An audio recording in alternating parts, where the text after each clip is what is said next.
Ce film, Lueur d'espoir, se veut essentiellement un moment de présentation de tout ce qui peut être aujourd'hui dans notre pays mis en place par des personnes qui innovent, qui ne se laissent pas aller à la peur ambiante, mais qui surtout participent de ce qu'on appelle le changement de paradigme. Alors qu'est-ce que le changement de paradigme ? Nous allons essayer de vous le démontrer à travers ce film dans essentiellement 3 parties.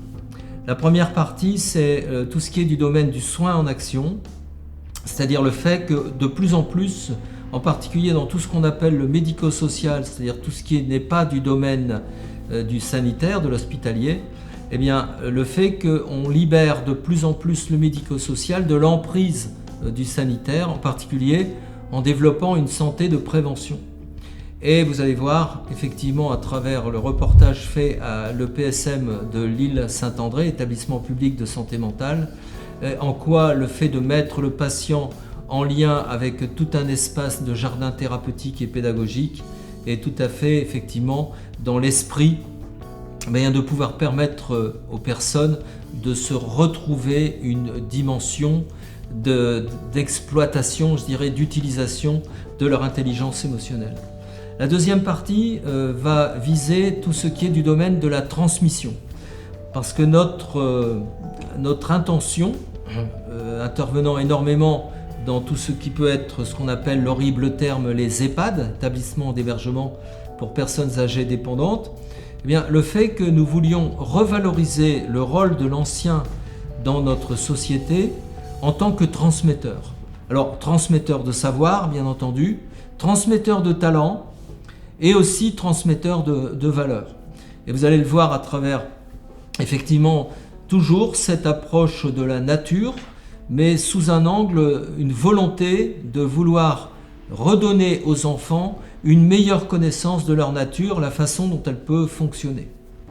Et puis la troisième partie vise toute une évolution de notre agriculture vers le fait qu'on retrouve à la fois chez les agriculteurs une dimension de paysan, c'est-à-dire celui qui entretient son paysage, et également le fait qu'on puisse le libérer de l'emprise de toute une période qu'on peut situer entre la fin de la Deuxième Guerre mondiale et actuellement, où le paysan est devenu un industriel, et en particulier le fait qu'on l'ait en quelque sorte esclavagisé par rapport à tout ce qui est l'industrie de l'agroalimentaire ou la grande distribution. Alors, il est évident à l'heure actuelle que l'on peut constater, vous allez le voir avec ces néo-ruraux, que le fait d'investir de nouveau la ruralité en faisant de l'exode urbain, eh bien c'est une très grande opportunité de notre époque de pouvoir redonner à l'agriculteur sa liberté.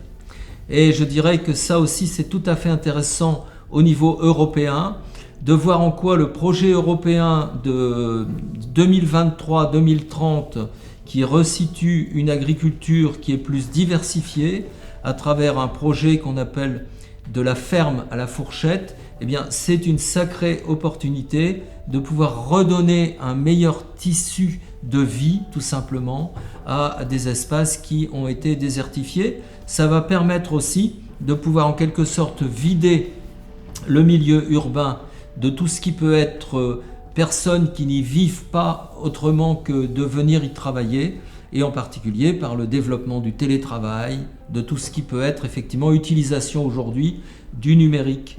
Et un de nos prochains films visera justement cet aspect de développement mutualisé, puisque notre préoccupation c'est de ne plus déshabiller Pierre pour habiller Paul au niveau de tout ce qui peut être le lien avec les pays émergents. Et d'où le fait qu'au niveau de notre gamme d'aromathérapie, par exemple, eh bien, nous envisageons à la fois de pouvoir, cultiver par des partenaires agriculteurs 30% de notre gamme d'huile essentielle en proximité, mais on ne fera pas l'économie de travailler avec des pays comme Madagascar ou le Bénin pour compléter cette gamme, ce qui permettra aussi de faire de l'aide au développement des populations de ces pays. Et nous sommes donc effectivement dans un dispositif qui est une lutte contre tout ce qui est tendance à l'exclusion, tout ce qui est tendance à la haine, et effectivement à partir de deux valeurs essentielles de notre époque, et le changement de paradigme ne pourra être vécu que si effectivement on se rapporte à, disons, la maxime de Malraux, le 21e siècle sera spirituel ou il ne sera pas.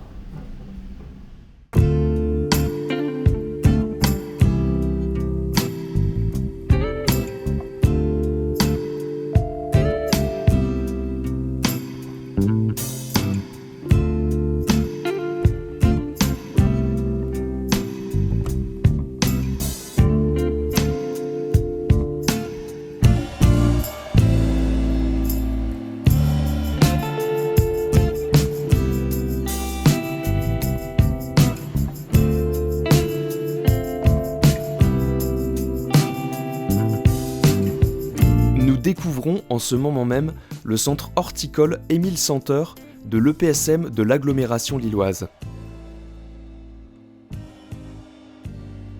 Ce centre développe de plus en plus d'actions de prévention à travers l'usage d'un jardin pédagogique et thérapeutique. Grâce à leur sens olfactif et kinesthésique, l'objectif est de faire entrer des enfants dyslexiques, des adultes cérébro-lésés ou bien encore des personnes autistes en contact avec cette nature afin qu'ils trouvent en cet endroit et en eux-mêmes une forme d'apaisement, un autre éveil. Quelle est l'approche du soin en action ? Quel est l'apport des plantes dans la thérapie du patient ? L'aromathérapie de proximité peut-elle être demain un appui à la réinsertion sociale ? Les réponses dans quelques instants. Notre récolte annuelle de potirons, donc produit par les patients. Fait avec les patients au moment des activités. D'abord semer la graine en godet directement dans les petits pots, repiquer ensuite en pleine terre et après cueilli par les patients aussi. Donc les patients sont à l'origine et à la finalité de chaque produit qu'on ressort de ce jardin potager. Les différentes parcelles potagères qu'on a utilisées cette année, en sachant qu'on essaye de travailler aussi par roulement, donc d'utiliser des nouveaux terrains pour laisser reposer les terrains qui ont été utilisés l'année précédente. Donc là cette année on y a mis des poireaux, on a mis des épinards, il y avait des courgettes, des haricots. De l'autre côté vous avez des choux, des courges et des poireaux. Là aussi quelques choux sous les filets de protection. Ce sont les patients qui entretiennent toute cette Toujours les patients qui sont encore une fois à l'origine et à la finalité. Donc c'est eux qui nettoient les parcelles, qui entretiennent, qui arrosent quand c'est nécessaire. Voilà, nous on est là simplement pour organiser les activités. Donc on dispatche le travail en fonction de ce qu'on a à faire sur la journée et chacun trouve sa place parce qu'on a une telle diversité d'activités que du coup tout le monde arrive à trouver une place. On a aussi un atelier de transformation où est-ce qu'une fois récolté, on lave et on découpe les légumes pour mettre au congélateur et ensuite refaire de la soupe tous les jours sur le site et ce qui nous permet d'avoir un temps d'échange autour de la soupe vers 11h30 tous les jours et c'est vraiment le moment un peu qui fédère aussi au niveau de l'équipe et au niveau des patients sur le temps d'activité. Tout est fait ici sur place au sein du centre horticole et c'est consommé quasiment dans l'intégralité sous forme de soupe. Ça nous permet vraiment, on a des congélateurs qui débordent et ça nous permet de faire de la soupe tomate en plein mois de décembre, ce qui est pas désagréable. La seule vente qu'on fait, c'est sur les potirons justement parce qu'on en a de trop et on n'a pas la place pour tout conserver. Donc c'est la seule chose qu'on vend, c'est la découpe de potirons. En fait, on le vend au kilo ou à la pièce en fonction. Et en tout début de saison, on vend les plants. Les plants qui ont été semés par les patients et les gens le personnel de l'hôpital ou même les personnes de la ville qui ont besoin de plants potagères pour leur jardin, ils viennent directement ici et on vend à ce moment-là la production de plants. Voilà. Mais on ne vend pas de tomates, on ne vend pas de carottes, on n'est pas dans un système de vente, de vente directe. Pour ne pas être pris non plus justement dans un système où est-ce qu'il faudrait répondre absolument à la demande. Donc ça permet de garder un esprit plutôt relax, sans trop de pression autour des patients, parce que voilà, après quand il y a une problématique de production qui est engagée, il faut répondre à la demande et donc du coup il y a une espèce de pression qui est engagée sur les participants et c'est ce qu'on veut pas. Donc voilà, on essaye de rester dans la limite dans la limite de tout ça. Et au niveau de la restauration dans l'établissement? Malheureusement, c'est une cuisine centrale qui est livrée et qui distribue les repas partout, mais du coup, ils ne bénéficient pas des légumes de nos potagers, quoi. On a une grande pâture qu'on laisse à disposition des animaux et ils participent à l'entretien de cet espace-là, mais on n'est pas encore dans l'éco-pâturage. C'est plus après au niveau du site où est-ce qu'ils commencent à en parler un petit peu plus, mais sur l'intégralité du site, mais pour l'instant, c'est pas du tout en place et on espère évidemment que ça évolue dans ce sens-là, mais pour l'instant, c'est pas le cas. On va mettre Armentières et Bailleul dedans. Attends, alors si tu veux mettre Bailleul dedans, alors on essaye aussi à travers quelques panneaux de bois de diversifier un peu les activités qu'on peut faire aussi sur le centre horticole. Du coup on récupère des palettes ou des planches, des choses comme ça qu'on démonte, qu'on retravaille et ça permet à certains de faire un peu de pyrogravure, un peu de dessin. Donc tous les talents que chacun a sont sollicités et du coup ça permet à chacun de trouver sa place encore une fois parce que tout le monde n'est pas favorable. Tout le monde n'est pas fait pour aller dans le jardin, ils n'ont pas forcément envie en fonction des pathologies ou des difficultés physiques aussi qu'ils peuvent rencontrer. Donc ça nous permet vraiment de diversifier encore une fois et de proposer à tous quelque chose qui puisse leur plaire.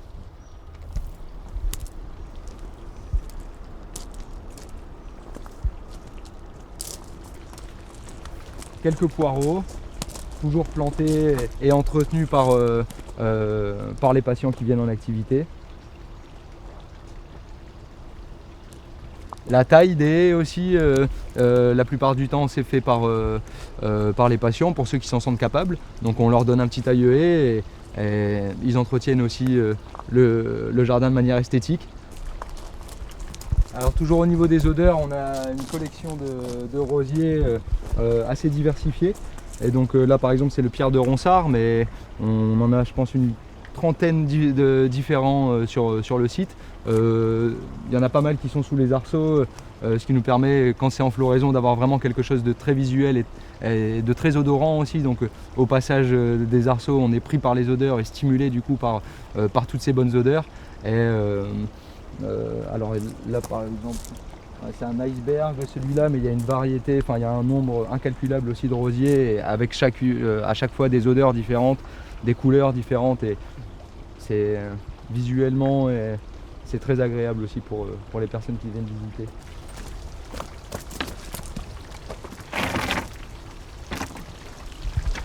Là on est plutôt sur de la stimulation auditive, mais c'est aussi intéressant.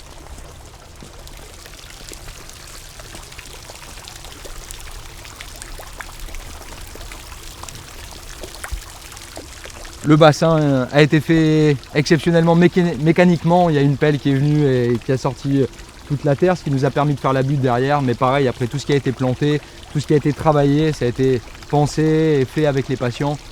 On est toujours dans la démarche d'impliquer les patients pour créer du sens en fait à ce qu'on leur propose.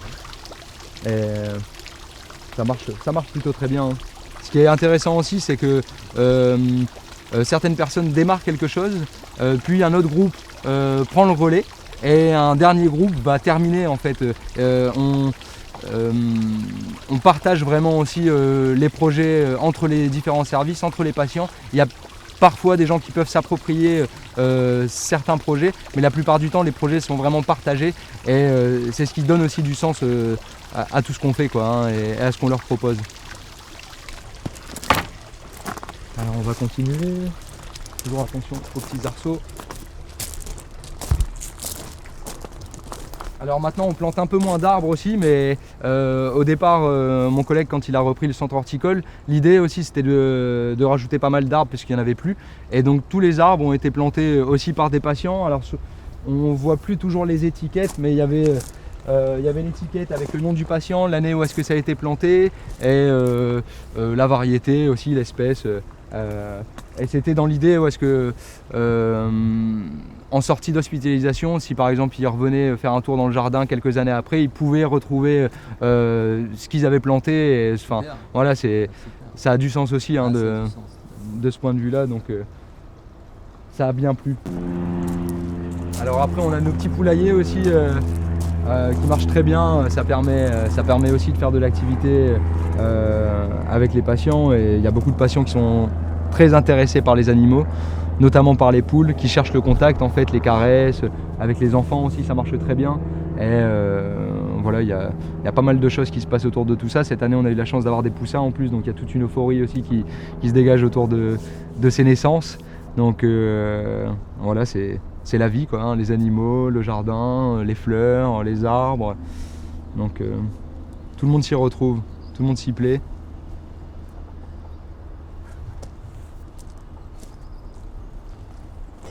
Cette petite cabane, en fait, c'est un centre horticole en miniature. C'est un peu tout ce qui s'y passe.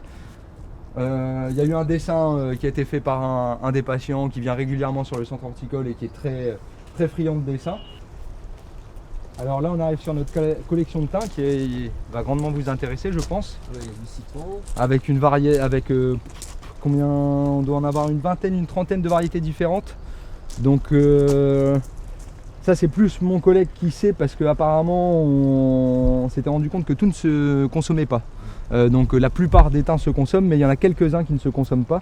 Donc voilà, là c'est vraiment le jeu des odeurs. C'est pas l'idée de goûter, c'est vraiment l'idée de venir sentir un petit peu pour ceux que ça intéresse. Et donc là, voilà, il y a vraiment de quoi faire, quoi. Et puis les odeurs sont vraiment distinctes, hein. Alors je vois déjà deux variétés, si vous voulez, qu'on utilise, hein. Là, il y a le thym à linalol, D'accord, qui fait partie des alcools doux, dirons-nous, d'accord. et le thym à thymol, plutôt dans l'artillerie lourde.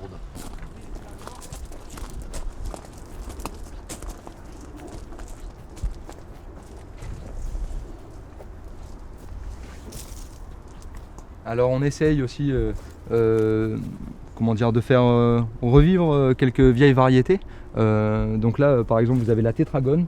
En général, c'est quelque chose qui est assez peu connu. C'est les épinards de Nouvelle-Zélande, si je ne me trompe pas. Il me semble que c'est ça, parce qu'il me semble avoir entendu une autre information récemment, du coup j'ai un petit doute, mais c'est l'épinard sauvage, l'épinard de Nouvelle-Zélande. Et donc ça se rapproche vraiment de l'épinard, c'est même un peu plus fort que l'épinard. Et voilà, ça fait partie des légumes un peu à redécouvrir sur le centre horticole.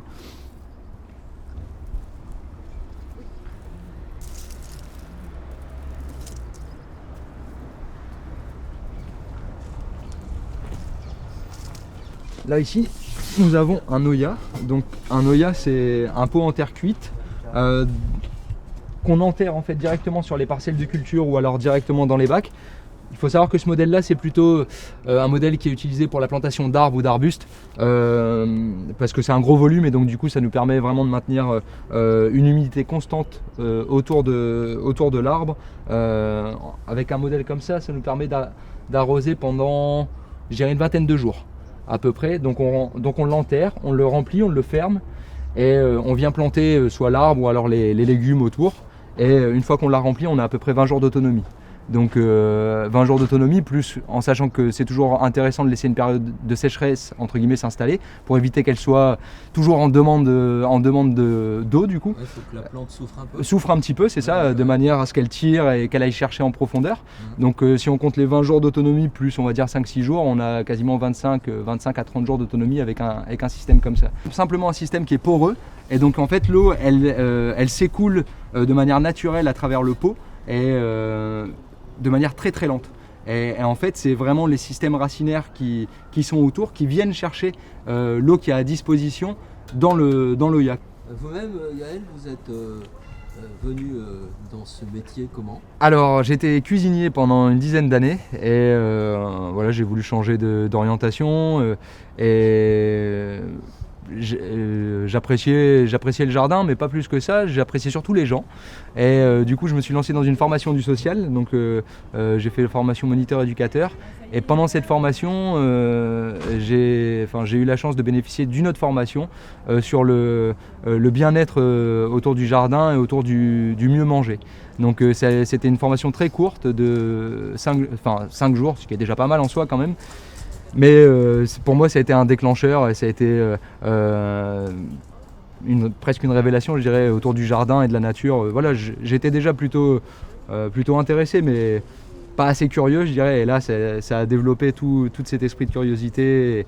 Et je m'enrichis maintenant tous les jours de tout ce qu'il y a à apprendre, parce que je pense qu'on n'a pas assez d'une vie pour apprendre tout ce qui concerne le jardin et la nature. Donc c'est un vrai bonheur quoi, d'évoluer là-dedans. Vos talents de cuisinier Alors voilà, c'est ce qui m'a permis de faire le lien. Alors de temps en temps, je repasse en cuisine ici, mais c'est très rare. Mais pour mettre en valeur les légumes, quand il y a une bonne soupe à faire, enfin voilà, on la fait tous les jours, mais c'est pas tous les jours moi qui prends la soupe en charge.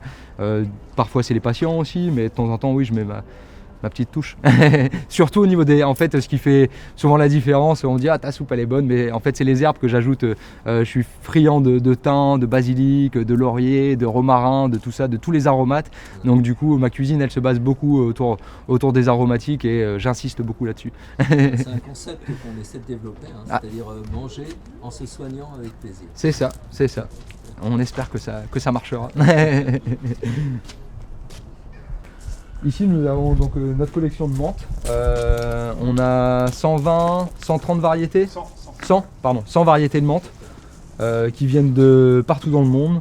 On a de la menthe africaine, algérienne, de la menthe aquatique, de la menthe banane, de la menthe américaine, de la menthe corse.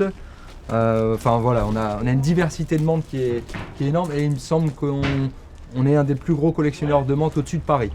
C'est une menthe arbuste, c'est une menthe australienne qui a la particularité de faire des fleurs qui rappellent l'orchidée. Alors c'est des mini orchidées avec une odeur vraiment très prononcée. Par contre, elles ne se consomment pas, celles-là. Alors je ne sais pas ce qu'on peut en faire en concentré, en huile essentielle. Je ne sais pas si elles s'y prêtent, mais en tout cas... Toutes les variétés que vous avez plantées là, ça s'adapte? Ah ouais, là, toutes... en tout cas, bon, il y en a qui ont un peu triste mine, mais en fait, on les retravaille tous les ans, on repart sur des nouvelles boutures. On fait en sorte de garder toujours des pieds qui soient à peu près en forme. Et la plupart de celles qu'on a récupérées, elles sont toutes en vie, quoi. Il n'y a pas de problématique particulière.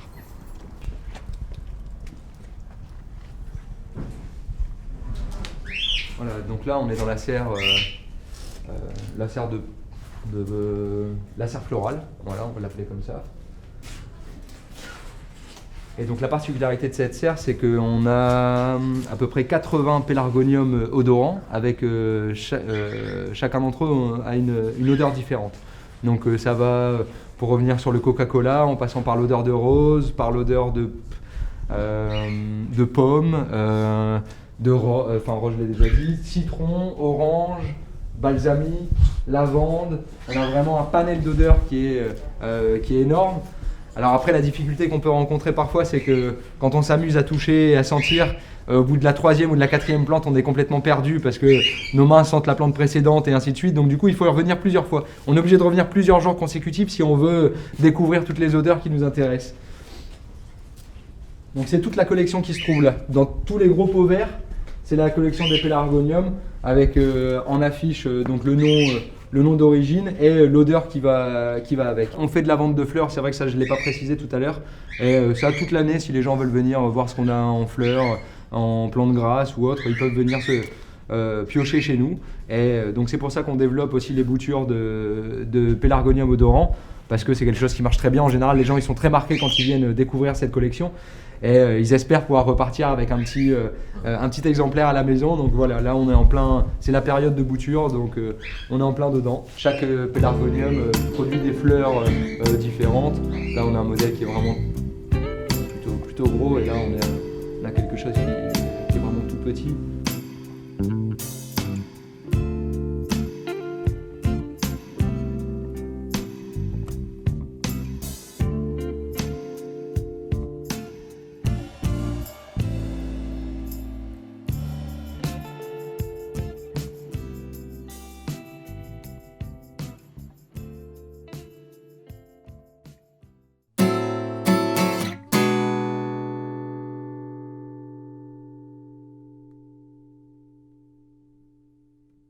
L'association s'est créée à partir d'une passion des plantes, déjà.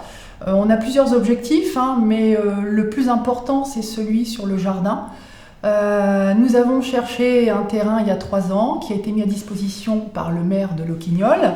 Donc nous avons fait des aménagements pour permettre de créer ce jardin. On lui a trouvé un nom, il s'appelle le Jardin des Simples en Avesnois.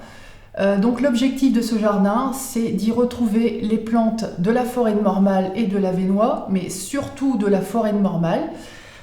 Nous avons obtenu les plantes grâce à l'école de Bailleul qui nous a envoyé toute la liste des plantes qui ont été observées dans la forêt de Mormal.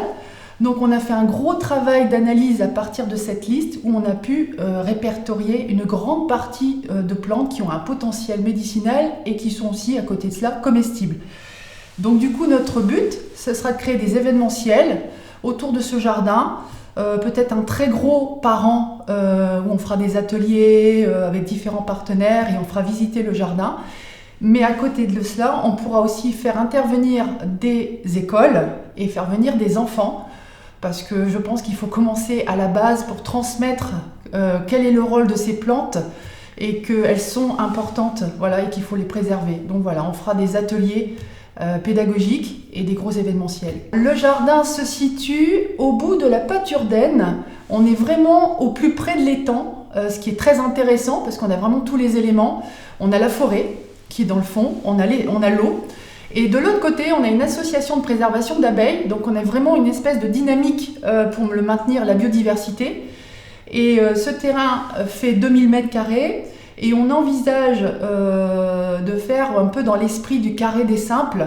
Donc il y aura une succession de carrés tout au long du jardin et on fera un parcours ludique, pédagogique. On y réfléchit avec les artisans locaux parce qu'on va aussi faire des partenariats avec les artisans du secteur pour faire des signalétiques en bois, en pierre, en différentes matières pour faire la signalétique. Voilà. On a commencé au démarrage pour la clôture, barrière, etc. Le plus gros matériel, on a fait un financement participatif et on a eu aussi des partenaires privés qui spontanément nous ont soutenus et du coup ça nous a permis vraiment de démarrer sur les 2 premières années. Et cette année, on a obtenu une subvention du département donc qui nous permet de poursuivre, qui ont vraiment soutenu le projet jardin. C'est vraiment ce projet-là qui les a intéressés. Donc c'est vraiment le moyen pour nous d'acheter du gros matériel et d'entretenir le jardin.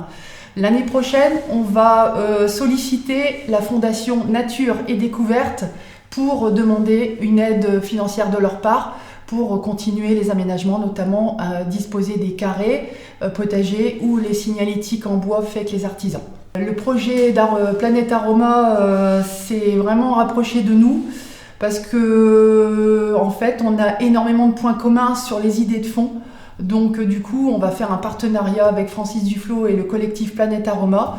Et d'ailleurs, dernièrement, j'avais proposé aux botanistes si on pouvait proposer une aide, soit par don de plantes, parce que des fois on a des excès de plantes, ou pourquoi pas acheter les graines en groupé pour que ça revienne moins cher, parce qu'il est nécessaire maintenant de se regrouper pour qu'on soit plus fort, pour les aider à, par exemple, à démarrer des petits plants qu'ils installeront dans le projet de Locquignol. Voilà. Il y aura plein d'activités économiques possibles parce que si on se lance par exemple dans le séchage ou les huiles essentielles, les huiles végétales, pourquoi même pas des créations culinaires parce qu'on peut consommer les huiles essentielles, on peut consommer les plantes et là il y a un potentiel énorme au niveau économique avec des partenaires maraîchers qui sont autour de nous.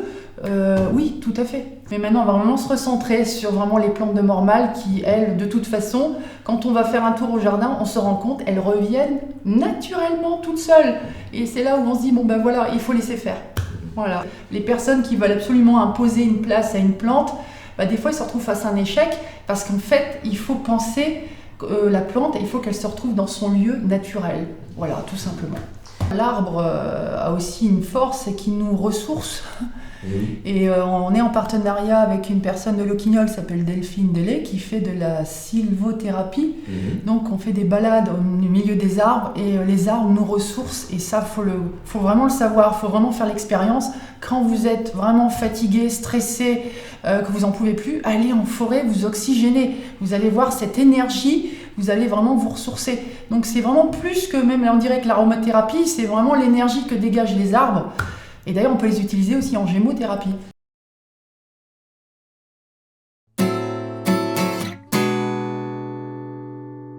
La botanique avait quasiment disparu. Il y a 50 ans, je faisais un peu partie des reliques. Heureusement, depuis ce temps-là, on a fait des petits. Et maintenant, on est quand même une bonne équipe à sillonner les campagnes et les zones naturelles pour partager, donc c'est le mot qui convient ici, partager la connaissance et le plaisir surtout donc, de découvrir la nature, les plantes, les animaux, etc. Il suffit d'aller voir les plantes qui sont déjà là et de les transplanter, de les réadapter et de les remettre ensemble en quelque sorte. Dans la région ici du Nord, on a à peu près un millier de plantes plus ou moins communes. Après il y a des plantes rares que même moi j'ai jamais vues, mais oui, quelques centaines par petite région. Ici, la forêt de Montmal, il doit y en avoir peut-être 300, 400, 500. Et l'intérêt pour nous, et pour moi surtout, et pour mon travail d'ethnobotaniste, c'est de savoir à quoi elles servent les plantes. Il y a d'abord le plaisir, évidemment, de les reconnaître, d'apprécier leur beauté, et ainsi de suite. Et après, comment on peut s'en servir, c'est peut-être un petit peu égoïste, mais c'est parfaitement humain. L'humain il a tendance quand même à prendre hein, plutôt qu'à donner. Et là, en l'occurrence, il va pouvoir se servir d'un tas de propriétés, notamment au niveau de la santé, mais bien d'autres. Et c'est ça qu'il faut essayer de ne pas perdre, parce que autrefois, nos ancêtres ils connaissaient tout ça par cœur, même les enfants. C'est vrai qu'on se nourrissait beaucoup plus avec des plantes sauvages, comme ça se fait encore beaucoup dans beaucoup de pays d'ailleurs. Les orties, les pissenlits, tout ça, c'est pas encore disparu complètement, mais les autres moins connus, comme le plantain et bien d'autres, sont tout aussi intéressantes à récolter. Je dis pas qu'on peut se nourrir uniquement de plantes sauvages, hein. C'est un petit peu révolu quand même, mais ça doit faire partie de ce qu'on appelle maintenant les compléments alimentaires, pourquoi pas. Et le rôle de ces plantes n'est pas uniquement de soigner hein, ou de participer à la guérison, mais aussi d'être utile en prévention.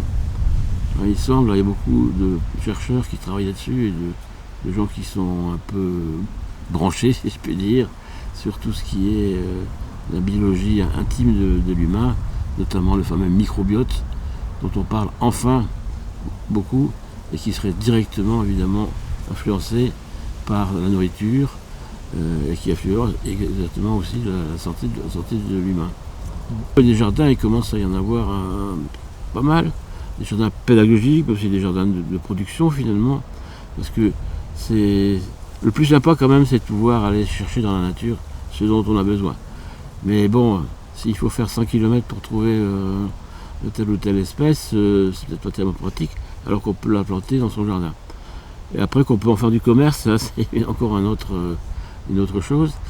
Et de faire travailler des gens aussi, donc là j'avais travaillé sur un projet donc, de jardin qui permettait d'employer du personnel. Personnel, du personnel en insertion déjà pour commencer. Après, l'insertion c'est toujours le même principe. On commence par donner un métier et puis après ce métier il peut servir en vrai, comme disent les jeunes. Maintenant le nec plus ultra c'est quand même la distillation. Là où on a l'essence, on l'appelle comme ça, l'huile essentielle de la plante, et ça permet aussi d'apporter des plus à la santé, soit par guérison, soit par prévention surtout. Moi je suis très attaché au côté prévention, même si l'humain est un peu, comment dirais-je, masochiste, on commence par se rendre malade pour pouvoir ensuite se soigner. C'est un comble quand même. Alors qu'on pourrait très bien, moi-même, qui vais sur mes 75 ans, je peux me vanter de ne jamais être malade. Et j'ai une explication toute simple, c'est que je me nourris comme il faut, quoi. Et que bon, après il y a quand même des choses qui sont pas toujours maîtrisables, comme le stress, hein, qui est pour moi la grande source de maladies de toutes sortes, et pour lequel justement les plantes peuvent apporter bien les choses. Alors il s'agit aussi de se nourrir de bonnes choses. Par exemple, les gens ils vont me dire ouais moi je me nourris bio. Je regrette, mais du gluten bio c'est du gluten quand même. Du lactose bio c'est du lactose. Hein. Bon, alors qu'avec les plantes, avec les orties par exemple, alors après il y a le problème là qu'on ne sortira pas, mais c'est le problème de la viande, donc des animaux qu'on peut, ou qu'on doit, ou qu'il faut manger, mais on peut sûrement limiter, d'ailleurs ça ferait du bien à la planète, la quantité de protéines animales.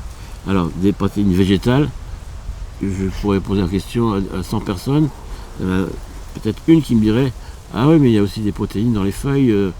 Et effectivement, dans les feuilles, il n'y a pas que le soja et le haricot ou tout ce que vous voulez, il y a les feuilles, et particulièrement les feuilles d'arbres. Alors c'est pour ça que sur le quinoa, on va bien miser aussi sur les arbres. On a un peu oublié les arbres. Pour les gens, les arbres, c'est des trucs avec des feuilles, point barre. Hein. Bon, il y a quand même le chêne, le charme et tous les autres qui ont des fruits. Donc c'est bien de revenir un peu plus à... autrefois, on savait se nourrir avec des écorces. Et là aussi, on retrouve des choses qui étaient connues, mais pas scientifiquement.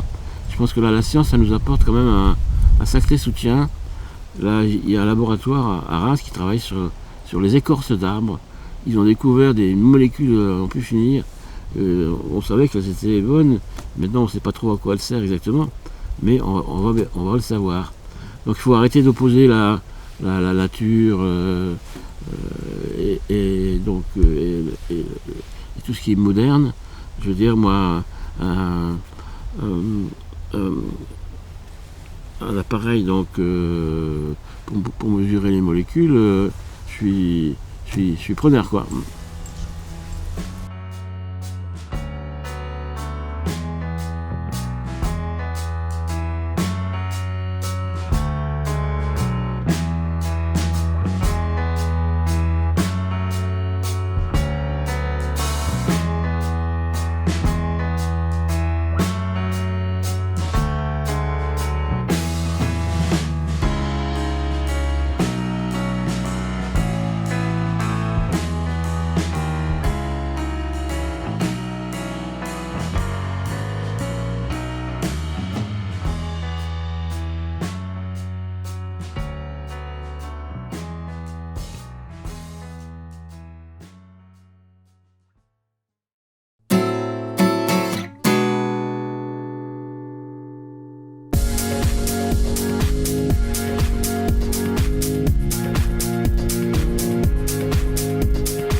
Kibel est née en 2015. Elle a évolué assez rapidement puisqu'on a démarré à 2 personnes et qu'aujourd'hui on est une petite dizaine à travailler. Ça a démarré avec quelques produits, donc quelques savons, quelques sels de bain, et au fur et à mesure du temps on a élargi la gamme. Donc maintenant il y a plus de 200 recettes, compositions différentes. Et puis on a aussi élargi notre mode de distribution, donc on a démarré avec un magasin. On en aura 12 à l'été 2019. Kibel, ça veut dire bain, baignoire en breton. Donc Pierre Kibel, c'est la maison du bain, la maison de la baignoire. On fabrique des cosmétiques artisanaux et bretons parce qu'on travaille le plus possible avec des matières premières naturelles et bretonnes. On fait des produits qui sont de bonne qualité avec des matières premières nobles et à un prix très raisonnable. C'est ce qui fait notre force. On réalise notre saponification nous-mêmes, donc on part des huiles et de la soude pour fabriquer le savon. En fonction des produits, donc nous c'est très varié, hein. Ça va du gel douche aux crèmes, on fait du déodorant, on fait du dentifrice. Donc chaque fois il y a un process de fabrication qui est différent. Notre particularité, c'est de travailler énormément sur les conditionnements pour proposer des recharges. Donc tout ce qui est gel douche, parfum d'ambiance, shampoing, on propose de venir le recharger avec des flacons vides.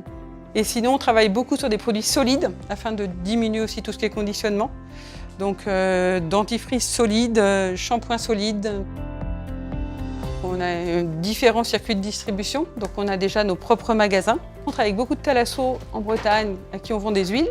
Et enfin, on travaille avec des revendeurs qui sont souvent des magasins de produits régionaux ou des instituts de beauté. Et puis on a tout un nouveau réseau auquel on adhère et auquel on essaie de participer au maximum, qui s'appelle le réseau VRAC. Donc ce sont différents magasins en Bretagne et en France qui vendent que du vrac. Donc nous, on fournit leur petit rayon cosmétique VRAC. On a un objectif à très court terme, c'est que dans 15 jours, 3 semaines, on déménage. On part dans un atelier beaucoup plus important dans lequel on est en train de réaliser des travaux pour s'y installer. Et puis on souhaite continuer à ouvrir d'autres magasins Makibel par la suite.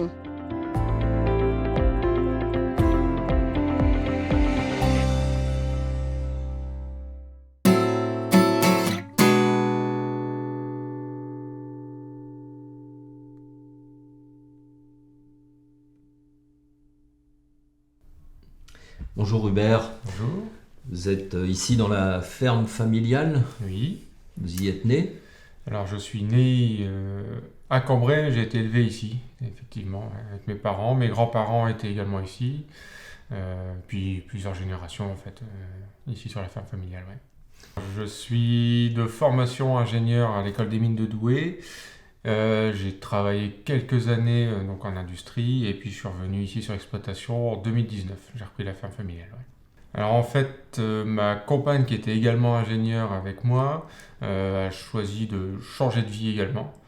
Et elle s'est formée en boucherie. Donc on a remis, comme j'avais pour projet de reprendre l'exploitation, on a remis de l'élevage. Le but étant de faire de la vente directe avec de la transformation. Donc voilà, donc sur du bovin, du porc, un petit peu de mouton, mais voilà, essentiellement c'est le porc. Pour présenter l'exploitation, on est sur à peu près 38 hectares d'SAU. On a en terre, on va dire, labourable. On est sur donc 2 îlots, donc un îlot de 13 hectares et un îlot de 6 hectares. On a 5 hectares à peu près de prairies permanentes et 12 hectares de bois. Sur les parties prairies permanentes plus culture, l'idée c'est d'introduire donc de l'élevage. Ici c'est le bovin, donc avec des angus.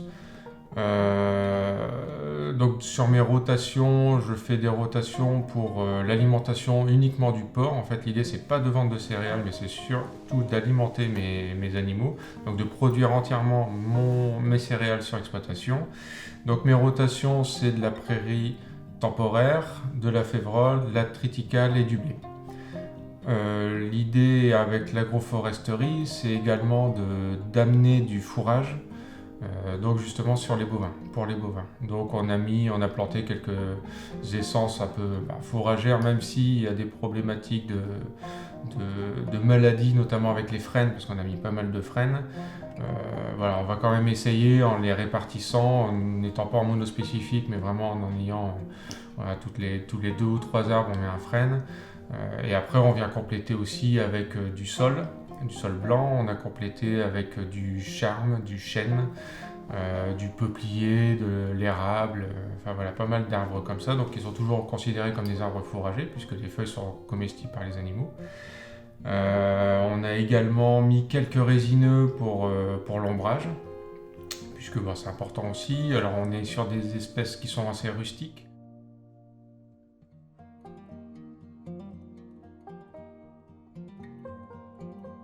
L'été, il leur faut quand même de l'ombre parce que bon voilà, ça a un petit peu de mal avec le soleil. Et ensuite, sur les 12 hectares de bois, on a 6 hectares qui ont pour vocation d'être pâturés uniquement par des porcs. Donc on est en plein air intégral, sur tous les ateliers d'élevage d'ailleurs. Et les moutons qui occupent pour l'instant 1 hectare d'une autre parcelle, donc de 6 hectares de bois. Et à terme, ce sera les bovins qui viendront dans cette parcelle de bois. L'arbre a toute sa place dans la culture, dans le système culturel, puisque on va produire de la biomasse, on va déstructurer déstructurer le sol, ramener de la vie dans le sol. Donc pour moi ça a toute sa place, et en même temps l'idée c'est quand même de le valoriser, puisque bon, c'est bien gentil de faire toujours, de penser à l'environnement, oui c'est bien, il le faut. Par contre, si penser à l'environnement permet également économiquement de faire quelque chose, voilà, quand les deux sont liés, ça ne peut qu'aller. Donc c'est pour ça que l'arbre pour moi il est essentiel dans mon système culturel. De une, pour me fournir du fourrage quand on aura des problématiques de température, d'élévation de température et de perte de production d'herbes et autres pour les bovins, j'aurai les feuilles qui sont là pour me sécuriser. C'est un peu une sécurité. Ensuite, les arbres, je les ai mis en travers des pentes, pour dire d'essayer de maintenir également l'eau, parce que l'idée c'est de maintenir de l'eau, puisqu'on a pas mal d'épisodes très pluvieux, orageux, et en fait on ne maintient pas l'eau. C'est un peu bête, puisque on a perdu avec les systèmes agricoles. Après, je ne veux pas juger, mais voilà, on perd quand même en matière organique dans les sols. La matière organique, c'est ce qui permet justement de pouvoir maintenir l'eau, c'est l'éponge. Et donc il faut absolument recréer cette matière organique, et il faut arrêter, il faut pas cultiver dans le sens de l'écoulement de l'eau, puisque forcément sinon c'est de la silvation. Donc il faut absolument mettre des rangées d'arbres en travers, des haies ou ce genre de choses, pour maintenir l'eau, créer de la matière organique, pour maintenir l'humidité. Donc oui, c'est un intérêt agronomique de toute façon de rajouter des arbres dans les cultures. Moi, ma solution pour éviter ce genre de choses, je travaille avec des plantes compagnes. Donc moi, ce sont du trèfle blanc nain. C'est du trèfle blanc nain. Je sème à 3 à 5 kg hectare. C'est assez périn, ça vit 5, 6 ans, 10 ans, ça dépend un peu comment on le gère. L'autre intérêt, le premier intérêt, c'est déjà que ça amène de l'azote. Donc je n'ai aucun apport d'azote sur mes cultures. Deuxième intérêt, c'est que ça prend pas mal de surface au sol, et donc ça limite considérablement les adventices. Si on vous qualifie de néo-rural, qu'est-ce que vous pensez de ce terme? Très bonne question. Néo-rural. Disons que dans le néo-rural, moi j'avais plus en définition que c'était des personnes qui n'étaient pas forcément du milieu agricole et qui sont arrivées justement à reprendre des exploitations, ils sont arrivés sur des exploitations. Et donc voilà, ils ont une vision un peu, pas forcément, on va dire, traditionnelle de la chose.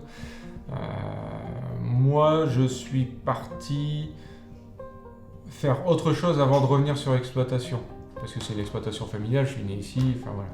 Disons que mon père avait déjà pris une direction qui était plus dans le conventionnel pur et dur. Il était déjà parti en agriculture raisonnée, il était déjà, par la force des choses, il était venu à ce genre de pratique. Mais par contre, on était dans les années 90, etc. Il n'y avait pas beaucoup de recul, déjà sur le bio, sur l'agroécologie, pareil, c'était vraiment les débuts. Et donc, on n'avait pas forcément non plus Internet pour se documenter, on n'avait pas forcément tous les moyens qui sont à disposition aujourd'hui pour justement être efficace beaucoup plus rapidement sur ces sujets-là. Mais disons que moi, néo-rural, oui, peut-être, mais disons que je continue en fait le virage qu'avait pris mon père. Je l'accentue un petit peu en réintroduisant de l'élevage, parce que pour moi ça a un sens, l'élevage a du sens dans l'agriculture, les deux sont liés de toute façon, entre la culture et l'élevage. L'un sans l'autre, je trouve ça très compliqué. Moi je pense que de toute façon les deux s'imbriquent et pour être efficace. Et donc voilà, donc je pense que j'ai plus suivi un virage accentué, mais bon voilà, néo-rural peut-être, mais voilà.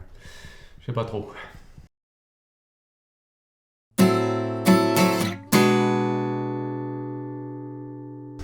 Nous sommes ici dans un musée. Oui, un laboratoire historique qui a été en fonctionnement jusqu'à assez tard et qui aujourd'hui est presque un musée. Ouais. C'est le témoignage d'un exercice de la pharmacie qui est passé. Qui ne se pratique actuellement plus comme ça. Voilà, c'est un témoignage du passé et en même temps quelque chose qui peut nous servir à nous projeter un petit peu dans l'avenir, dans la mesure où cette médecine qui était exercée autrefois, elle avait une prise en charge qui était beaucoup plus centrée sur le patient et son individualité, ses spécificités. C'est vrai qu'aujourd'hui, l'allopathie ne nous permet plus ça. On a des médicaments avec des dosages qui sont standards et on a une prise en charge qui est beaucoup moins individuelle. Donc je pense que c'est certes un témoignage du passé, mais ça reste de bons indices pour l'avenir. Je pense qu'à l'avenir, la médecine se recentrera sur les spécificités de chacun. Et vraiment, je suis convaincu que l'avenir de la médecine se trouve quelque part entre les étagères du musée. Le pharmacien a, pour moi, surtout en milieu rural, mais d'une manière générale, a une vocation à redevenir un herboriste. Alors, redevenir un herboriste, on ne revient pas dans le passé, c'est pas du tout, il ne s'agit pas du tout de quelque chose. Il ne s'agit pas du tout de revenir dans le passé, parce qu'on a fait des progrès techniques qui sont indéniables et qui nous sont précieux, mais de retravailler avec son terroir. C'est-à-dire que le rural est par essence quelqu'un qui a un ancrage. Le rural n'est pas un nomade.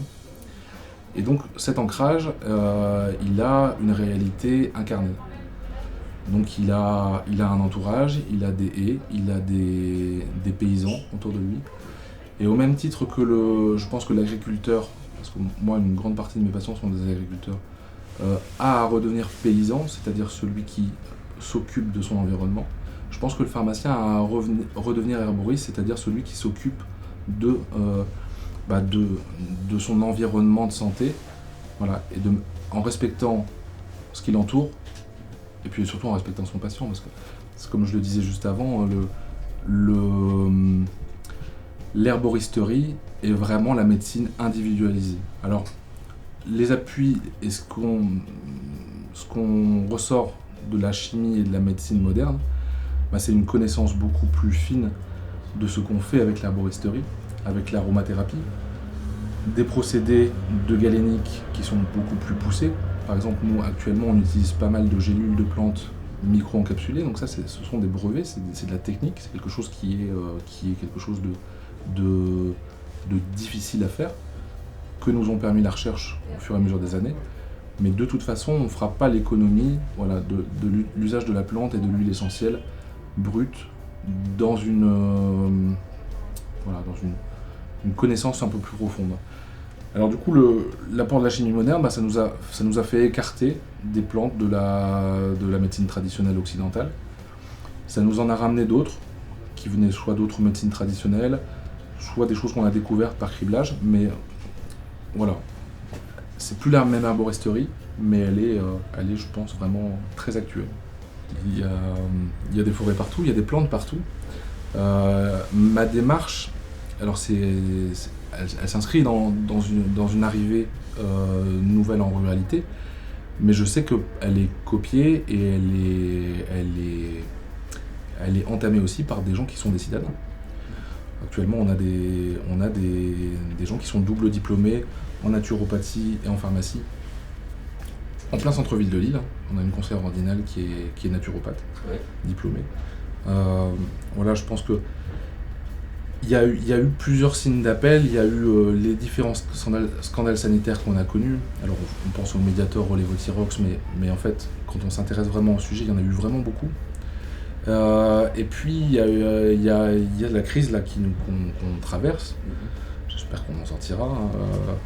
Mais où vraiment on a quelque chose de révélateur, c'est-à-dire que le pouvoir public, dans son envie de bien faire probablement, revient sur une définition de la santé qui est vraiment très ancienne. Dans les années 60-70, la santé, c'était l'absence d'infirmité et de maladie. Depuis d'assez nombreuses années, depuis plusieurs décennies, la définition de l'OMS, c'est que la santé se définit comme l'état de bien-être social, psychologique, physique, et qu'il ne consiste justement que en l'absence d'infirmité et de maladie. Et ça, dans ce qu'on a traversé, pour nous qui sommes soignants et qui avons l'envie de réfléchir un peu à ce qui se passe, c'est quelque chose d'assez important dans ce qui se passe, parce qu'on se rend compte qu'entre la définition basique qu'on a tous appris à notre première heure de médecine ou à notre première heure de pharmacie et ce qui se passe autour de nous, il y a un fossé énorme. Moi, je fais vraiment ce parallèle pharmacien herboriste, agriculteur paysan. Il y a quelque chose là qui est très franchement, c'est philosophique, mais c'est crucial. Le monde qu'on veut fabriquer, le monde qu'on veut pour nos enfants, voilà, ça peut pas être celui que nous on a connu. Ça fonctionne pas. Le monde de la consommation, faire venir même en tant qu'herboriste. Si vous voulez, aujourd'hui, moi je travaille la Gaultérie. La Gaultérie qui est une plante qui est incroyable, un incroyable anti-inflammatoire, etc. Et la Gaultérie aujourd'hui, elle est fabriquée à 98% en Népal, elle est conditionnée en Chine. Et quelle est la pertinence de ça? C'est-à-dire, moi qui suis un herboriste et un écologiste, est-ce qu'il est pertinent de faire venir la Gaultérie du Népal? Et j'ai un amour fraternel incroyable pour les Népalais, mais je pense qu'il serait bien qu'on utilise la Gaultérie au Népal ou en Chine et qu'on utilise nos essences locales ici. Tout simplement. La reine des prés, le sol blanc. La reine des prés, le sol, voilà, des plantes qui contiennent du salicylate, on en utilise depuis des centaines d'années. Hein. Le salicylate, parce que 99% de la composition de la Gaultérie c'est du salicylate de méthyle. Le salicylate, ça vient de salix, hein, c'est le saule. Donc voilà, il y a à repenser les choses. On découvre encore énormément de choses autour de la plante médicinale. C'est un domaine où il y a de la recherche fondamentale, du criblage. Il y a des brevets qui sont déposés tout le temps. Nous, actuellement, on travaille avec des Italiens ici. Le laboratoire Aboca, donc c'est un gros laboratoire de santé naturelle. Voilà. Un dépôt de brevet tous les 2 ou 3 mois. C'est vraiment une mine, un fourmillement d'idées nouvelles, de technologies. Alors, pour les Italiens, en l'occurrence aussi de commerce, parce qu'ils en ont fait quelque chose d'un peu gigantesque. Je pense qu'ils se trompent un peu, mais c'est pour dire que voilà, il y a réellement, c'est un endroit. Voilà. Aujourd'hui, je pense, à part l'oncologie médicale, ça doit être l'endroit le plus innovant. Merci. Merci.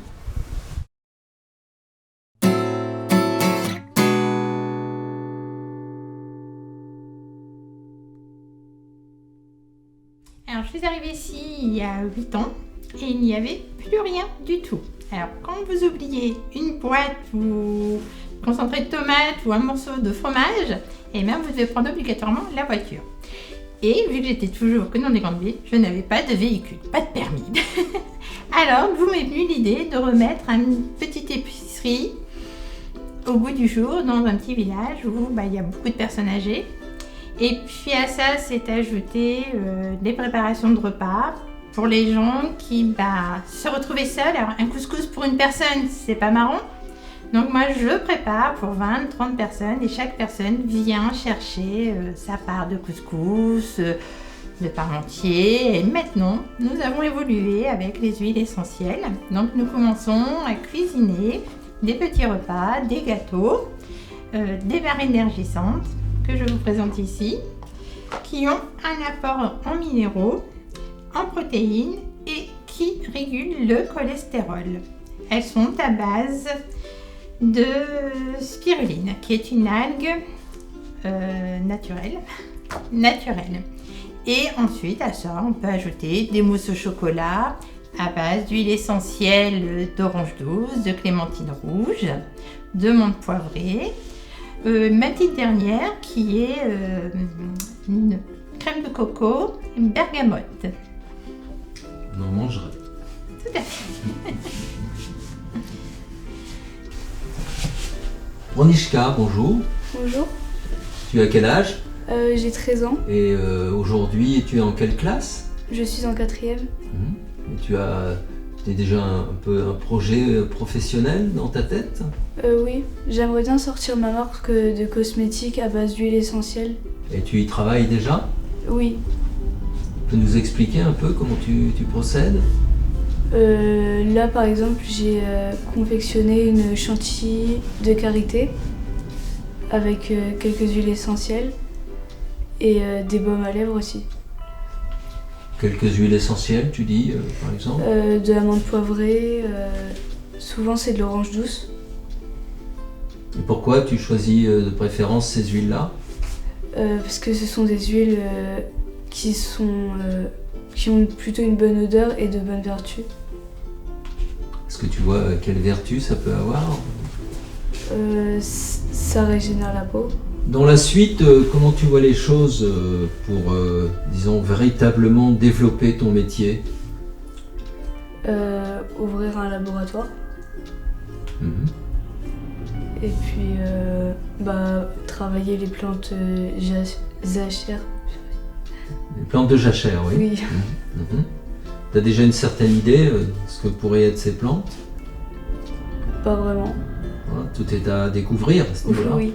Donc pour les gels douche, j'utilise le Marseillais neutre avec de la calendula. Et puis des huiles essentielles, surtout celle orange douce pour prendre soin de la peau. Et puis après des fois pour la conserver plus longtemps, j'utilise ça, je le mets dedans et on peut le garder 3 semaines. Des fois je fais des sels de bain aussi. J'utilise de la lavande et je mets des petits copeaux de lavande avec.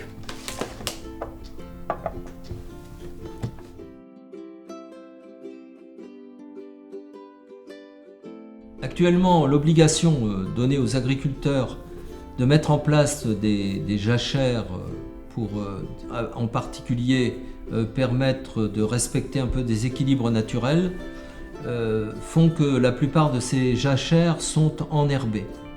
Or, si nous suivons les conseils de certaines organisations de formation biologique suisses, l'intérêt des jachères cultivées, mais non pas au sens culture intensive, mais au sens redonné de la dimension florale à ces jachères, est tout à fait intéressante à partir du moment où ça peut apporter aux agriculteurs un facteur économique, c'est-à-dire à travers les types de fleurs qu'on peut planter dans les jachères, remettre en place des insectes pollinisateurs, des insectes prédateurs, ce qui permet aux agriculteurs de pouvoir économiser des tonnes d'engrais, de pesticides, et de pouvoir effectivement revenir à des procédés naturels qui sont vieux comme le monde, mais qu'on avait un peu oublié avec l'agriculture intensive.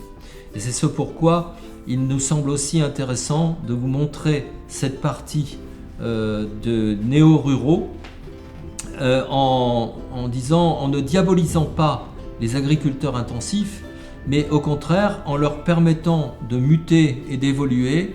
Et c'est bien le projet de la politique agricole commune à l'horizon 2023-2030, et en particulier le fait qu'on exploite mieux ces jachères en tant qu'instrument économique et instrument écologique.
la ferme Huchette à Beaucamp-Ligny, devant les restes d'une production de chanvre.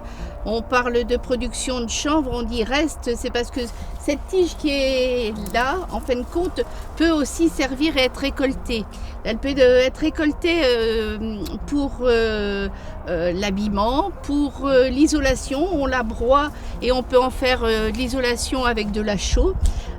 Et le pourquoi du chanvre sur l'exploitation agricole de Beaucamp-Ligny, ancienne production d'endives, contrainte d'arrêter en 2012 par manque de personnel et le fait de produire et de ne pas pouvoir récolter, avoir des complications pour vendre sa production par les grandes surfaces et les coopératives nous a contraints à nous remettre en question.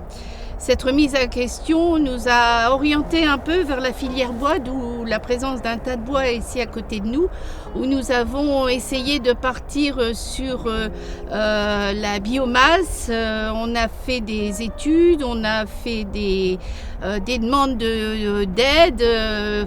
Ça prenait beaucoup de temps. Cette étude nous coûtait 18 000 € sans savoir si on pouvait vraiment arriver à avancer dans ce dossier. Cette production pouvait nous permettre, avec une chaudière, de produire de l'électricité. Bon, projet qu'on a abandonné parce que franchement c'était un très lourd dossier, puis on ne voyait pas quand on allait arriver à bout pour mettre en route. Donc nous sommes partis, nous sommes renseignés après sur la culture de la spiruline, qui, à mes yeux, à cette période-là, avait peut-être des débouchés, mais qui faisait encore des gros investissements et puis peut-être aussi de la main-d'œuvre, de la surveillance. Et puis on s'est rejeté en fin de compte sur la production du chanvre, d'où la 4e année de récolte ici. Donc le chanvre, on peut récolter la fleur qu'on fait en brisure, la graine, la tige, comme je le disais tout à l'heure, qui peut faire de l'isolation ou de l'habillement, d'où la situation ici derrière la ferme. Et il faut savoir qu'on est contraint aussi à trouver des productions qui ne sont pas nocifs pour l'environnement. On avait aussi pensé à une station de méthanisation, mais installer une station de méthanisation à Beaucamp, qui est plutôt une ville dortoir, je crois qu'on se serait fait toquer, donc on n'a pas pris le risque. Donc on reste sur la production du chanvre qu'on espère pouvoir intensifier. Avec cette production, on en fait de l'huile que l'on distribue nous-mêmes, et après ici on va essayer donc de broyer, comme je le disais tout à l'heure, pour en faire de l'isolation et pourquoi pas monter un secteur d'isolation de bâtiments. Voilà, je crois que il y a de quoi faire avec cette production. Il faudrait que ça puisse s'étaler dans le secteur. Ce qui est aussi important sur le chanvre, que j'ai omis de dire, c'est que par rapport à l'environnement, ça ne nécessite aucun phyto, aucun produit de traitement, aucun engrais. Ça puise l'engrais qui est dans le sol, et avec ce qu'on va laisser sur le terrain, ça va régénérer pour l'année prochaine, et ça consomme énormément de gaz carbonique. Voilà, je crois que sur la production du chanvre, on pourra développer après en allant au magasin. Alors nous avons également installé un distributeur de fruits et légumes pour écouler notre propre production de pommes de terre, oignons, œufs, courgettes, potimarrons, tomates, salades selon les saisons. Nous faisons appel aux maraîchers locaux également. Et tout ce qui est fruits, nous les prenons aux mines de l'Homme. C'est un service que l'on rend à la population des environs.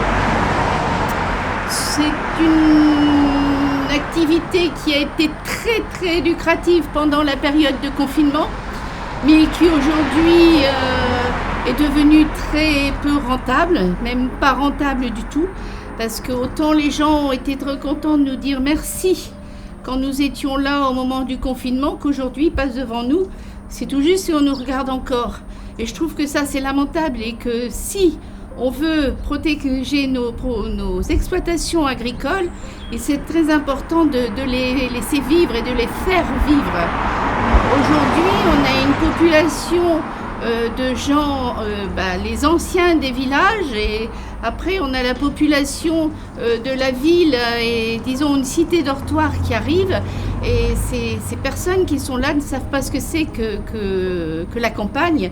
Il faut aussi nous laisser la possibilité de pouvoir travailler, parce que pour avoir quelque chose dans l'assiette, il faut la semer, il faut la récolter, et on a des facteurs climatiques qui sont là. On est tenu à la météo, on est tenu aux horaires de travail.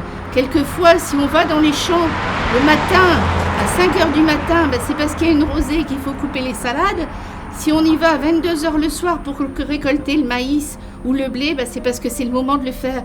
Et je crois que la population qui vient se ressourcer de plein air à la campagne devrait comprendre les aléas et les facteurs que les agriculteurs peuvent rencontrer. Et je crois qu'il ne faut pas toujours taper sur celui qui travaille, parce qu'un jour, il n'y en aura plus d'agriculteurs. Et ça, c'est très, très, très important de le savoir. Voilà. Mes propos sont peut-être un peu durs, mais sachez quand même que le 1er mai, jour de la fête du travail, nous, on a travaillé comme des cons.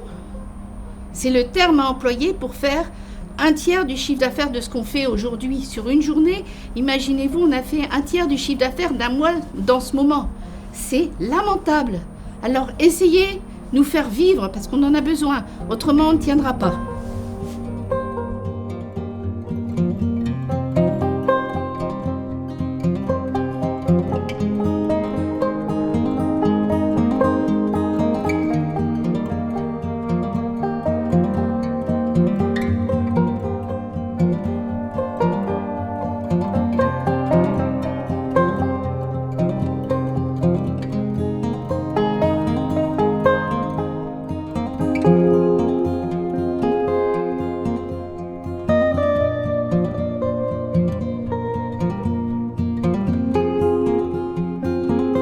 Voici dans le magasin que nous avons dans le village de Beaucamp-Ligny, aux 8 rue de Fournes, et où l'on propose donc notre gamme de produits à base de chanvre.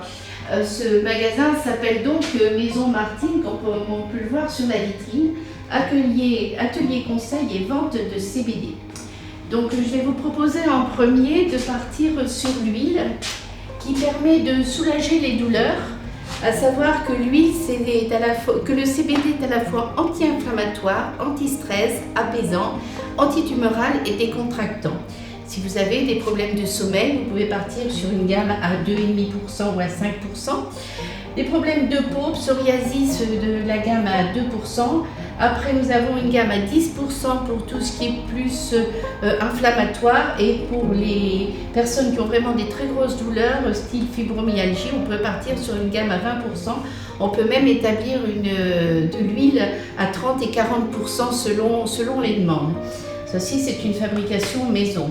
Nous vendons aussi des huiles à base. En plus du CBD, il faut savoir que dans le chanvre, nous avons beaucoup de molécules, entre autres le CBG, le CBN et le CBC, qui sont à la fois, comme on peut le voir sur si je peux me permettre, comme on peut le voir ici sur ce panneau, le CBD est donc relaxant, confort moral et confort physique. Le CBG, c'est l'ami des muscles de la peau. Le CBC, associé au CBD, c'est un confort moral et confort épidermique. Le CBN, sérénité et nuit calme. Et le full spectrum, alors le full spectrum, c'est une huile qui agit vraiment très très très rapidement. Donc, on propose aussi une gamme de baumes pour les sportifs après l'effort. Une gamme ici de crème à base de chanvre qui pour les douleurs, donc un petit bobo pour les enfants, un petit massage, des crampes, très très efficace.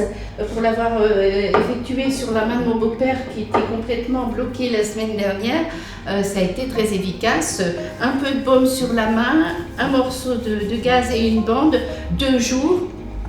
Impeccable, c'était rectifié. Alors, ce que je me propose de vous faire découvrir également, on va sortir un peu du secteur CBD, je vais arriver sur les huiles essentielles et sur les synergies. Donc, on a toute une gamme de synergies ici qu'on peut mettre dans les diffuseurs, des huiles végétales et après des huiles essentielles qu'on peut associer avec le CBD. Alors nous avons une gamme de produits de beauté, ici à Zabio. Donc on a une crème double action épidermique et rougeur, une crème anti-âge et une crème réparatrice pour les mains.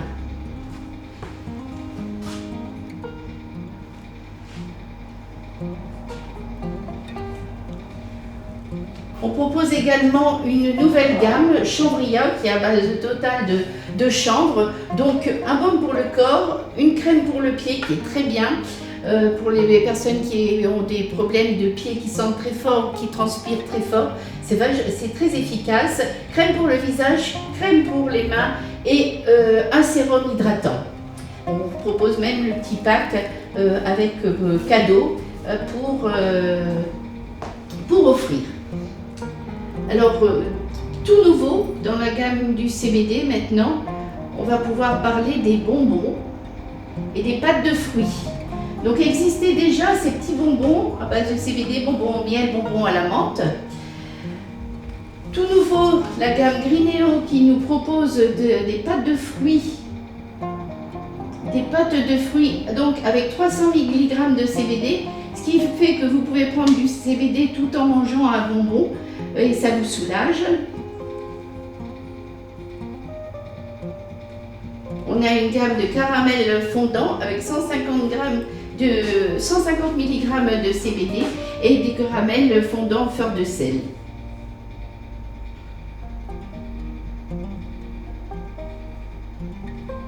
Donc quand je parle d'atelier conseil, on propose donc des petites animations ou des formations avec Monsieur Duflo qui fait partie de Planète Aroma avec les huiles essentielles, où on guide les gens sur la façon de pouvoir utiliser les huiles essentielles, soit pour se soulager, soit pour consommer dans la cuisine, qui fait qu'on consomme les huiles essentielles et ça nous rapporte un bonheur fou, disons que ça nous soulage énormément. Voilà. Donc, on utilise, on conseille, on demande aux clients s'ils veulent bien remplir ce questionnaire de 40 questions, dans lequel on demande les forces dans lesquelles vous vous reconnaissez et les fragilités. On demande de remplir une case par ligne, ou par exemple, il y a persistant et enjoué, persuasif ou calme, et vous devez dire dans quelle case vous vous situez. Et par rapport à toutes ces réponses, on peut faire un diagnostic et vous conseiller pour vous donner les huiles essentielles qu'il faut pour vous retrouver une vitalité, une tonicité rapidement. Alors pour ceux qui ne le connaissent pas, voilà, j'ai positionné des produits Chanvria dans une coupelle avec des graines de chanvre. Donc si vous voulez découvrir ce qu'est une graine de chanvre, que l'on peut aussi consommer, comme cela ou décortiquer, décortiquer, on peut les mettre dans la salade, sur les tomates, enfin dans l'alimentation, c'est très bon, c'est très fin.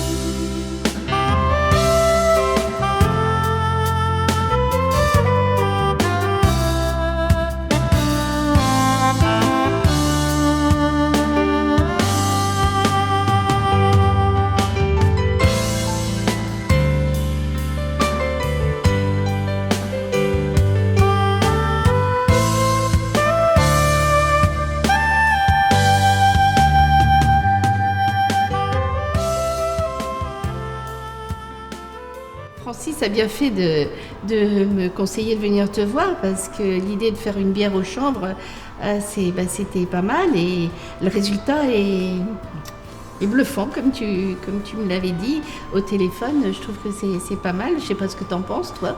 C'est pas mal effectivement. Après voilà, il y a différentes techniques pour le fabriquer, la bière. Donc il faut tester plusieurs fois. Et sur les quantités et sur les modes de fabrication pour pouvoir obtenir quelque chose.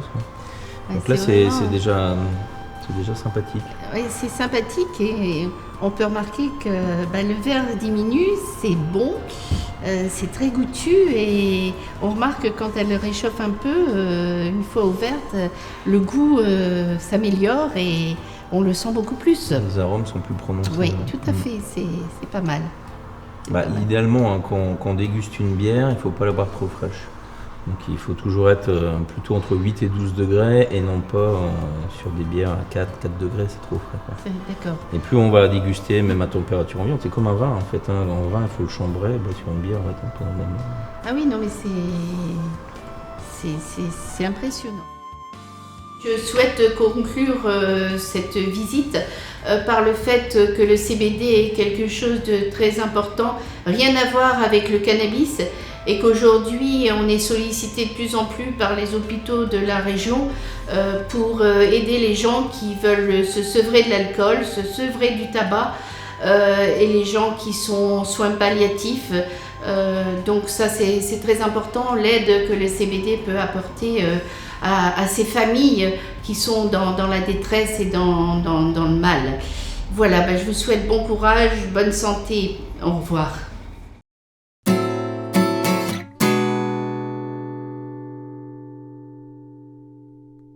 Nous, on a souhaité s'installer sur une ferme herbagère et donc ici on est arrivé sur une ferme d'environ une petite quarantaine d'hectares avec des terrains. Le gros avantage d'avoir des terrains groupés vraiment tout autour du corps de ferme, parce que notre intérêt c'était de mettre en place un pâturage tournant et de valoriser l'herbe au mieux, c'est-à-dire par le pâturage lorsque l'animal va s'alimenter lui-même et ramener la fertilité sur les terrains.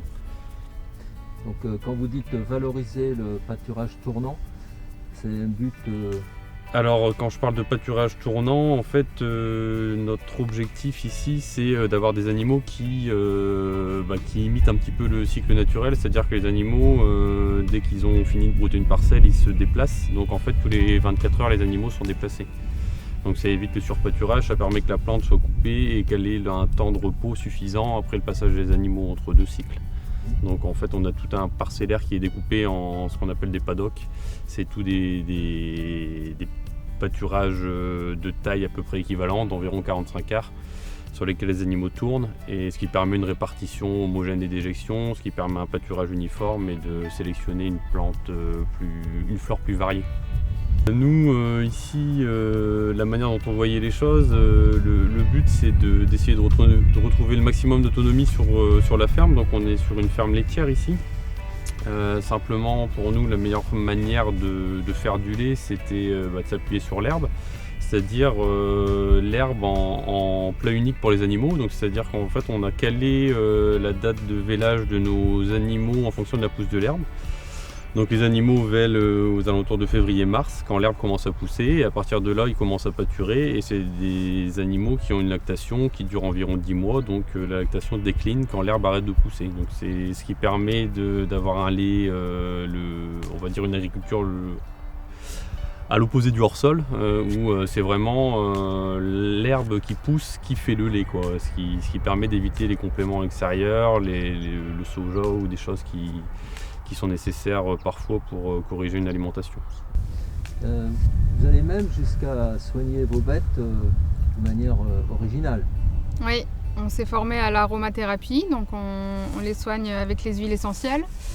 On va dire qu'il y a un peu deux stratégies quand on soigne les animaux. Ça peut être de manière locale, donc en interprétant, en faisant un diagnostic sur quel on va dire, symptômes présente la bête et comment on peut le corriger. Donc là, ça va être en travaillant sur les points de la médecine chinoise de manière locale. Et on a appris aussi une deuxième méthode, notamment avec Michel Derval, qui est l'informationnel. Donc ça peut se travailler en collectif en mettant des planchettes en bois ou des éponges dans le bâtiment avec certaines huiles essentielles que les animaux vont aller chercher. Ils vont capter à un moment donné, ils vont se poser et prendre ce dont ils ont besoin. Ou ça peut être de l'informationnel en individuel. Chose qu'on fait de plus en plus et qui montre vraiment des résultats satisfaisants. Là, l'idée, c'est de créer un espace thérapeutique avec l'animal. Donc ça peut prendre du temps, voilà, faut être complètement dédié à ça. Et d'avoir les fioles d'huile essentielle à disposition et de présenter donc d'abord un contenant neutre à la vache. Et puis après, les différentes huiles essentielles. Donc on peut avoir des listes thématiques, par exemple, si on a des problèmes respiratoires ou d'autres problèmes thématiques. Mais on peut aussi présenter toutes les huiles essentielles et là l'animal va clairement nous dire oui ou non quand on présente la fiole et donc a priori va aller chercher ce dont elle a besoin tout au long de la séance et ce qui va envoyer des informations on va dire chez l'animal et du coup qui peut relancer le système immunitaire ou une rumination ou voilà qui peut rééquilibrer un déséquilibre qui se faisait. Qui peut aussi nous donner des informations sur ce que l'animal a, par des huiles essentielles qui fonctionnent bien, on peut se dire bah tiens, c'est peut-être lié à telle ou telle chose. Et voilà, et qui va se faire sur plusieurs jours, mais qui va relancer, on va dire, normalement la machine derrière et rééquilibrer les choses. Et à cela, on complémente avec de l'acupuncture, qui a un petit peu aussi la même fonction, avec certains points stratégique où on peut aussi relancer l'immunité ou agir sur plutôt le côté anti-inflammatoire ou ce genre de choses. Est-ce que vous vous décririez comme des paysans ? On participe au paysage, donc dans ce sens-là, oui. Oui, puis après pour nous c'est vrai que la paysannerie c'est assez large et notre modèle de ferme il est dans une vision d'une multi-activité. Là pour l'instant il y a de la production de lait, il y a un projet de transformation, mais derrière il y a aussi un projet d'accueil à la ferme, on va dire touristique dans un premier temps. Et aussi de transmission si possible. Donc on parlait des haies et des ressources dans la haie. C'est vrai que moi je me forme aussi aux plantes sauvages, donc dans un usage culinaire et ou médicinal par exemple. Donc il y a déjà plein de choses aussi dans nos pâtures. Donc ça peut être aussi des choses, des projets qui se développeront dans les années à venir.